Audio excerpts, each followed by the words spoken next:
Do you have good lines of communication open with your drivers? If you don't, you might be missing some subtle hints of their growing dissatisfaction. Automated dispatch systems may be more efficient than direct two-way conversations, but a few lines of text on a screen offer few clues about how the other party's feeling. Understanding how your drivers are feeling and knowing what sort of issues they may be having is key to maintaining a good working relationship with them.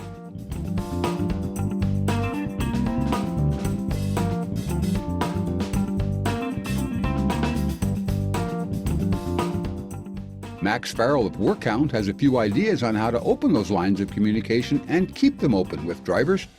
He says for drivers and many other frontline workers, the only option for them to have a voice are at exit interviews and maybe annual surveys, both of which are sometimes too late or too slow. We'll get to Max and his ideas on opening up communication in just a moment, but first, please give us a like and poke that subscribe button. And when you're done, if you enjoyed this interview, please leave us a comment.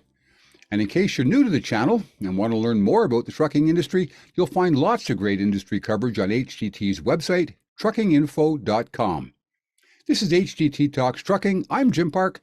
We'll be back with Max Farrell right after this. SmartWay verified double coin truck tires support the sustainability goals of the transportation industry. To find a dealer or truck stop near you, visit www.doublecointires.com. The smart money is on double coin. Good afternoon, Max, and thanks for joining us on HTT Talks Trucking today. Good to have you aboard, sir. So good to be here. Thanks for having me, Jim. This is a pretty timely topic we're going to dive into today, and that's communication with drivers, opening up those lines of communication.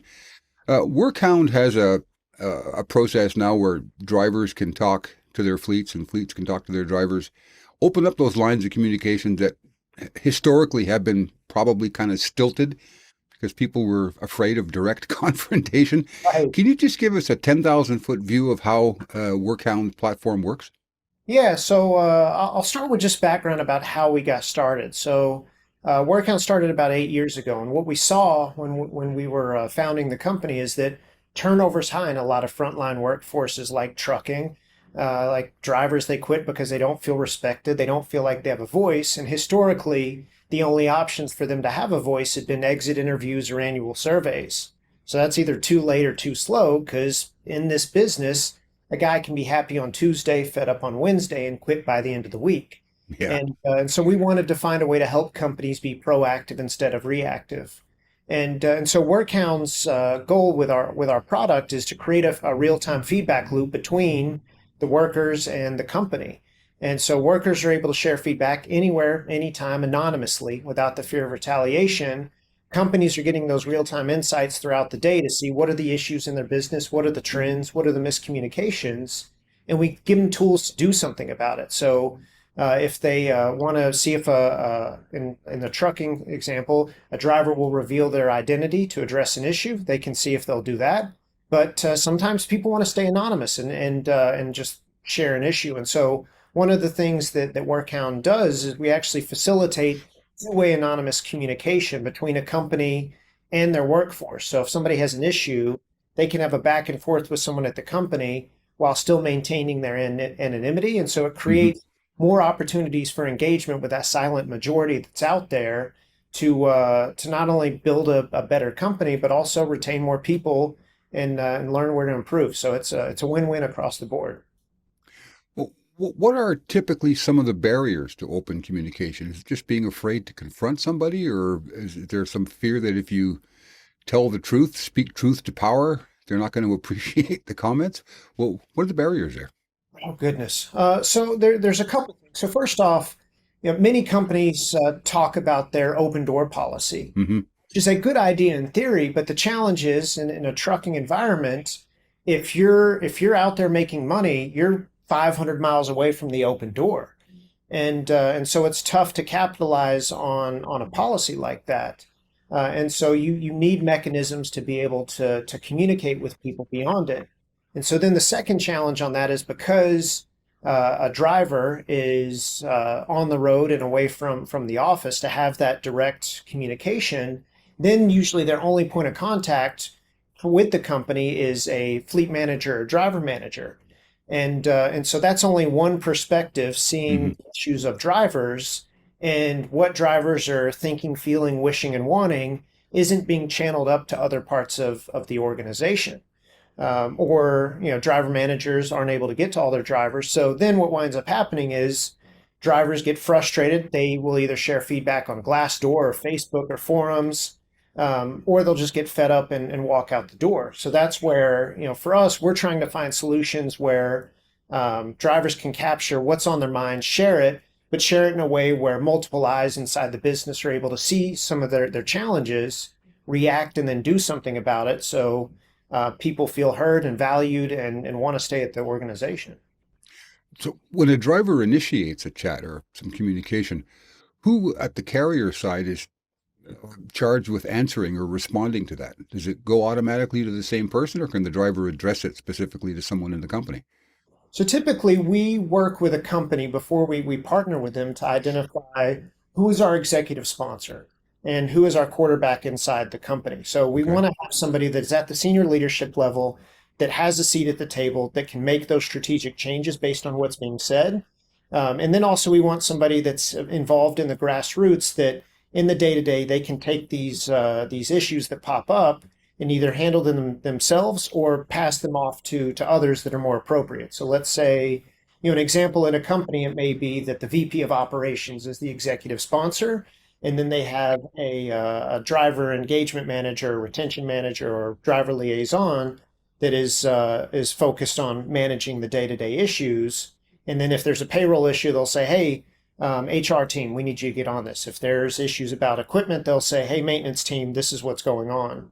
Or if it's a personnel related issue, they may say, "Hey, operations manager, this driver manager has a satisfaction score that's 2 times lower than everyone else. Hmm. Here's the data to go coach them up, or maybe realize they're not the best fit for us at this time." So it's all about helping companies have the data to then make those decisions about how do they go improve their business. And does this communication happen in real time, like you and I are talking now over a chat, or does it take place over several days or hours? It really depends on the company. Our goal is to create real time communication as much as Hmm. possible. So if a driver shares an issue and the company wants to address that, they can address it a number of different ways. So if they want to find out who this person is, they can request for that driver to reveal their identity, and then that guy has a choice. He can reveal it or he can stay anonymous. Hmm. They in that case the power is with the worker, and we've had many examples where a guy will reveal his identity. And one example, a guy shared a comment that said, "Hey, my wife's on my insurance. I'm tired of the runaround. I'm going to quit." The company saw that. They're like, "We can fix this." And so they reached out to the guy. And once he revealed his identity, turns out his wife was on his insurance. There was just confusion about paperwork. And so right then and there, they got to keep one of their better people. Guy Yeah. got to get a job that he liked. And so we track how many of those sorts of issues lead to retention, at least 30 days after the issue is addressed. And so our success rate is 88%. So if a company is running into an issue with a driver and they reveal their identity, 88% of the time they're going to get this high risk person to stay. And last year alone, we helped companies retain 12,000 workers across North America just by being proactive instead of reactive. Wow. That's impressive. Yeah, it's about creating those engagement opportunities. So that's one of the ways. The other is either sending a one-time message to them to say, "Hey, we don't know who you are, but we can help," or a company may initiate that two-way communication in real time, like you and I are talking right now. Yeah. The goal is for companies to have a number of different tools at their disposal to be able to say, "Hey, you got an issue. Here's the different ways we can address it," so that people feel heard and want to stay on the team there. I can't imagine how many situations, especially from a driver's point of view. I used to be a driver back in a previous life. An issue comes up. It's maybe not a big one, but you sit there and stew for 8, 10 hours while you're driving, and suddenly it becomes, a massive problem. You get angry because historically there's been no way to, reach out and have it solved. This would, I think, prevent an awful lot of that kind of miscommunication, as you call it, from Sure. occurring. Yeah, in the absence of clear information, we as humans are really good at filling the void with our. Yeah, And I've actually, before we started the company, I did a ride along across the country. Slept in the truck, ate in the truck, showered at truck stops, and the feeling is real. If you're waiting for hours for a driver manager to get back to you, like that's a lot of time to start thinking about how this company's done you wrong. And there's plenty of companies that will happily take your for repair sure. call if you're frustrated. So Yep. it's in a company's best interest to err on the side of speed in understanding and addressing the issues that are happening out there. Well, Workhound recently published a trend survey that I thought was interesting. You made note of a few things that revealed themselves over the Yeah. bulk of the communication you'd received over the years. Can you talk about a couple of the things that you found in there that maybe were a little surprising?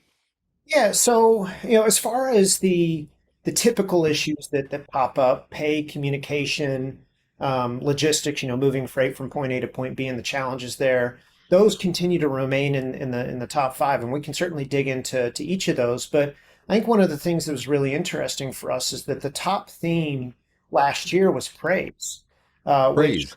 yeah, praise, a Okay. positive theme. And so what typically in an industry like trucking, there's a bad habit of fixing what's broken instead of celebrating what's working well. Yeah. And the fact that there were a number of comments where a driver saying, "Hey, things are going well for us over here," or "I really like my driver manager," or "I appreciate this company going above and beyond."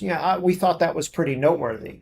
Now, it wasn't the majority of comments. It was just the top theme as far as compared to the number of mentions for others. Hmm. But then you think about a theme like pay, where 60% of the comments are negative, and there's a lot of overlay with pay as a theme and communication, because there's a lot of confusion with pay, and there's no secret that the pay structure in trucking is the most complicated Yeah. pay structure for any industry across all of North America. And so there's questions about reimbursements and pay periods, and even sometimes frustrations with recruiters setting false expectations. And so companies really should be cautious to not overpromise and underdeliver on that front. But Yeah. also, they really need to be focused on how do we simplify and make pay easy to understand and make it more predictable versus the variance of $500 one week and 2,500 the next. Well, I'm sure there aren't many fleets that aren't aware of those problems and those feelings that the drivers have about them. Uh, don't take this the wrong way, but why would they need Workhound to identify those problems in their organization? How do you intervene and make it better when they already probably know the problem exists? So one of the things that a company that we partner with shared is that Workhound helps us identify a micro issue that leads to a macro change. And so sometimes, Okay. like a pay example may be, okay, we know drivers want more money, but again, what we find is that it's not an amount issue, it's a communication issue. And so we've seen companies, when all of the pay increases were happening across the industry, we saw companies say, we don't need to go raise the amounts as much as we do. We need to make it simpler and make it more predictable. So, they would roll out guarantees, or they'd make it where they just cut out all the if this then that's in their pay structure, and that bought them about a lot of goodwill with their workforce. Yeah. So companies are able to be, instead of saying we think we know what the issues are, then they're able to get more surgical about how do we go attack this issue, because we're able to really laser on what's grinding the gears of our people. And sometimes it may be issues like an issue they didn't even know about, that there's potholes in a certain drop yard where, let's say, your headquarters is in Nashville, but you've got a facility in Florida. Well, your HQ people aren't in Florida, so who's going to tell you that there's issues? There's Yeah. your lines that are going to share those sorts of things. So it's really capturing the insights of eyes and ears in ways that you wouldn't have otherwise, and then being able to communicate once you get it. I read in the report that logistics was a significant issue amongst drivers. Now, it could be, loads that fail to materialize, traffic problems, scheduling, etc.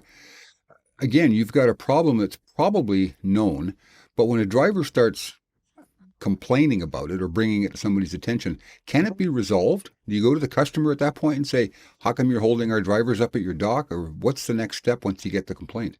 So we actually see exactly what you're talking about, Jim, where companies will take the data that they get from Workhound and take it to their customers and say, hey, Mr. Customer, you've talked about wanting to be a shipper of choice and want to improve the driver experience. Here's what people are saying about their experience at your facility. Mm-hmm. And so, right now we're having to make some hard choices. And so either you need to change the way you treat our people, we need to raise our rates, or we need to pause our business together because drivers having a poor experience at your facilities can't keep happening because we can't have turnover because of how you're treating our people. And so it's enabling companies to have more data-driven conversations around who are the customers that we want to double down with, or the ones that maybe aren't a right fit for us. That's a good way of identifying the poor performing customers, if I could use that term. Certainly laying it all out on the table right from the drivers' mouths themselves. There's hardly any denying it at that point. Plus, you've got the ELD to back up, the time frame issues that always exist. Yeah, exactly. And sometimes it may be frustration with, like, one of the things we've seen evolve in our time as a company is the evolution of how detention time is treated. So you think about in the past few years, it was assumed that a driver doesn't get paid for detention time until what, 2 hours after they're That's sitting. the average, yeah. And so now with with the market getting increasingly competitive, and shippers wanting to be more attractive, you did see a shift where it was like, okay, we'll do an hour, or maybe as soon as the clock starts, if you're working, we want to pay you. And so we have seen those sorts of shifts where they're seeing these are the things drivers are frustrated by. How do we evolve to meet them where we need to be? Mm-hmm. One of the other things you noted in the trend report was engagement. Driver fleet engagement had increases over time. When you first bring the system in, it's kind of lukewarm, people dipping their toes in the pond. And then I guess after a while, they start to see results and they really embrace this. How does that pathway typically progress in the fleet? I'm just taking what you said in the trend Yeah. report and moving it forward. Yeah, so from our view, usually when we roll out with a company, there's a few different profiles of, like in a trucking company, a few different profiles of drivers. You have your early adopters, day one, they're ready to share. As soon as this rolls out, they got something to say. But then on the other end of the spectrum, you've got your people that are just like this with their arms crossed. Okay, Yeah. is the company really going to do something about this? And that's where the company has to work hard to earn their trust to be able to say, hey, here's what we're doing about the feedback. And once they're sending some of these, one of the things we do is we send broadcast messages out regularly for the company to update to their entire workforce. Hey, here's what we did. Here's what we learned from your feedback. Here's what we're looking into. Here's some of the miscommunications, to close the feedback loop with them. And so what that enables is some of those guys to realize, oh, like, company's actually paying attention to this stuff. And my buddy Jim over here got his issue fixed. Well, heck, I got something to say. And so then you create that virtuous cycle once people start to see the company is rolling up their sleeves and doing something about this. And that's what we partner with them to do is help drive accountability and ultimately change. So it does take something on the fleet's side to actually move on these complaints. It's not enough to simply have that open door policy, tell us what you think, and then, okay, great. But it does require that extra bit of effort, doesn't it? Yeah, I wish there was a silver bullet to this stuff. But for something like Workhound, it's we're a tool, and so the same way that you need to swing a hammer to get a house built, you got to use the tool to get the value. Yeah. And we have a dedicated customer success team that partners with companies to review data and figure out what's the best path forward. But really, it is about how do we make it really easy for the company to make small incremental impacts that compound over time, where a company can spend a few minutes a day digging into the feedback and following up. Mm-hmm. Good things will happen. So what is, or how does this present itself in the fleet situation? The drivers have an app on their phone, or how's the whole Workhound thing work, but at the fleet level? Yeah, we try to keep it really simple for drivers and for the company. We know that there's a lot of tech and tools, so we try not to make it too complicated. Word count, there's no app, there's no downloading or installing. We just send a text, and so once a week we'll send a text to all the workers on the platform, or so if we're working with a trucking company, all the drivers, and say, hey Jim, tap the link to tell us how work is going at Truckco. Your anonymous feedback helps. And then they click that link, and in 90 seconds they share, I'm not operating any equipment. Here's how I feel about work. Here's why I feel that way. And then it's all open-ended because we want people to tell us the good, the bad, and the ugly, and then they're done. And, Yep. and our system is then taking all that feedback and analyzing it for the keywords and sentiment to then show a company, hey, here's the feedback about pay, equipment, logistics, people, whatever it may be. And then here's where it's happening in your business, so that right away the company's able to jump in and start to slice and dice where are the issues happening and which ones do we need to go focus on, so that they can understand what's happening and then ultimately improve. And what would you say over a bit of time, not day one or week one, but over 6 months, maybe to a year, how's the ratio of positive to negative feedback from drivers? Does that So change? that is a really good question. It really varies from company to company. There's some companies where they, on a 1 to 10 scale, they have a satisfaction score of 7 or even getting close to 8. There's others that they'd be happy if they got up to a 5. So I would say across our data, our usually it's about a third, a third, a third, where it's about a third positive, third negative, a third neutral. Okay. Skews a little bit towards negative. But it's we want to be a platform where, again, good, bad, or ugly, let us know so we can either double down on what's working or figure out where we need to improve. I guess at the end of the day, that's what it's all about, is trying to improve, trying to make your drivers' lives better and make them more satisfied with the company. There's always going to be hiccups and problems. I mean, we can't make them all go away, but So I'm, true. I'm sure communication is a good way to start solving those problems. Yeah, it's you can take feedback as a gift or you can take it as an insult. And the companies that we've seen thrive are the ones that really approach this with a culture of curiosity. And they say, we really want to understand the perspective of our people on the front lines, and then figure out how do we build a better business around that, because they are the revenue generators for us. Sure. And does Workhound get involved directly in this communication at all, or do you simply facilitate it? Do you Uh, mediate any of these discussions? So our goal is to be the facilitator of communication. That's where we're experts Okay. at with our tool, but we can certainly give guidance. Again, that's why we have a dedicated customer success team that Hmm. is focused on being a value add partner for companies. So if they're saying, "Hey, we've got this issue, how have other companies dealt with it?" We can certainly share perspective, because we've gotten hundreds of thousands of comments, and certainly have seen how companies have acted on issues or not, and have some perspective on the resulting impact. Okay, so give me your elevator pitch then. I'm a fleet, and you're knocking on my door, want to sell me the service. What do I need to know?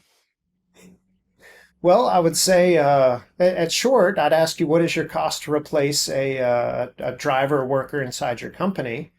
And then I would say, is it worth retaining multiple people each month for the price of less than one of those people? And so then we'd have a conversation from there. Hmm. So that's one of the things. The other is that sometimes companies have really good retention rates. They're not focused on how do we reduce that turnover number. They're really focused on communication and engagement, and really trying to understand how do we find a few percentage points edge in our business by getting ideas from our front lines that are out there. And so they're using Workhound as an operational intelligence tool to really understand what aspects do we need to focus on in our business. When you think about all the tech tools out there, there's all these tools that tell you the data of the truck or the trailer. And so for Workhound, our goal is to be the data point for the human side of the industry, and really help companies understand how do we optimize our workforce, so we can retain people, but also just build a better business. I wanted to talk to you about the latest feature in Workhound, the Yeah. two-way chat. That's fairly new. Can you tell us a bit about that? Yeah, absolutely. So it's exactly what you said. Workhound can now facilitate two-way anonymous communication in real time between a company and its workforce. And so what we saw was that while companies really appreciated being able to see if a worker would reveal their identity, or send a one-time anonymous message to someone that shared a comment, they really were hungry to engage back and forth to better address issues. Hmm. And so we've seen a huge spiking engagement for the early companies that have rolled this out, where they're getting more workers and drivers to come to the table to say, here's my issue, and they're working to address it, really capturing the perspective of the silent majority. And so it's been a lot of fun to watch people who, in the past may not say anything to a company, really putting their issues on the line, and companies unearthing issues, but also just being able to resolve at a much faster speed. So it's been a lot of fun to see. How long does it normally take till the driver reveals his or her identity in a situation like that? Yeah, they don't necessarily have to reveal their identity on the two-way messaging. They can stay anonymous on that. That's the Okay, beauty that's of the it. beauty of it. Yeah. Yeah, and so sometimes we do see where a company chooses to request to reveal an identity, but a lot of times, like, hey, we may not need to know who you are in order to work through this issue with you, and then they're able to just engage that chat, so they can really focus on speed, engagement, and have that back and forth to get to a quick resolution. Well, it sounds like a really cool way to engage with your drivers. Safe at first, and then once you get deeper into the weeds and get a bit more personal, but that's probably a big barrier to having these kinds of conversations. So, Absolutely. We yeah. we know we're dealing with a multi-generational workforce, and so the more that we can create opportunities for communication where it hasn't existed before, we know we'll create better workplaces. Well, great idea, Sarah. I hope it's successful, and I hope fleets take advantage of this. I like the idea. When I was a driver, all we had was payphones and truck stops, and believe me, waiting on hold for 20 minutes was no way to, make the company seem like your friend. So good on this. Been talking to Max Farrell. He's the CEO of Workhound, and urge you to check out Workhound's communication platform. I think it might actually do fleets some good. So, Max, thanks for joining us. Appreciate it, sir. Thanks so much, Tim. Really appreciate it. If you enjoyed my interview with Max Farrell, please hit that subscribe button and give us a like. That helps other people to find us. And check out our other social media channels. We're on Twitter, LinkedIn, and Facebook. And check out the digital version of HTT. There's tons of great trucking industry content at truckinginfo.com. I'm Jim Park. Thanks for watching.